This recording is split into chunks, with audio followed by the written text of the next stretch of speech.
Big Bash League Australia cricket టీ20 మ్యాచ్లపై బెట్టింగ్లకు పాల్పడుతున్న యువకులను వీరవాసరం పోలీసులు అరెస్ట్ చేశారు. పశ్చిమ గోదావరి జిల్లా భీమవరం నియోజకవర్గం వీరవాసరం మండలం కొనితివాడ గ్రామంలో క్రికెట్ బెట్టింగ్ కు పాల్పడుతున్న ఒక ఇంటిపై పోలీసులు దాడి చేసి బిగ్ బాస్ లీగ్ ఆస్ట్రేలియా టీ20 మ్యాచ్లలో బెట్టింగ్ కు పాల్పడుతున్న 3 వ్యక్తులను అరెస్ట్ చేయగా 6 పరారీలో ఉన్నారని పోలీసులు తెలిపారు. ఇక వారి వద్ద నుండి 2 ల్యాప్టాప్లు, ఒక ట్యాబ్, 8 సెల్ ఫోన్లు, 9,750 రూపాయల నగదును స్వాధీనం చేసుకున్నారు.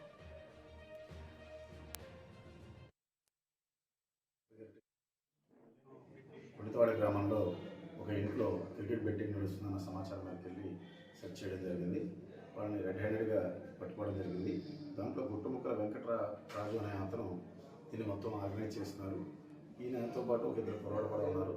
ఇతను ఈ మన బిగ్ బాస్ లీగ్ ఆస్ట్రేలియాకి సంబంధించి 2020 మ్యాచ్కి సంబంధించి ఈ మ్యాచ్ని సంబంధించి వీళ్ళు బెట్టింగ్ నడుపుతున్నారు. ఇతనితో పాటు ఇంకొక 6 కూడా ఇతనితో ఉన్నారు అని చెప్పి ఫోన్ నెంబర్లో అవి కూడా కలెక్ట్ చేసుకోవడం జరిగింది. ఇతని దగ్గర ఈరోజు మేము 2 ల్యాప్టాప్లు, అలాగే 8 సెల్ ఫోన్లు, ఒక కీబోర్డు, మౌస్, ఇతని దగ్గర మొత్తం ప్రెస్ బాక్స్ కానీ 9,750 రూపాయలు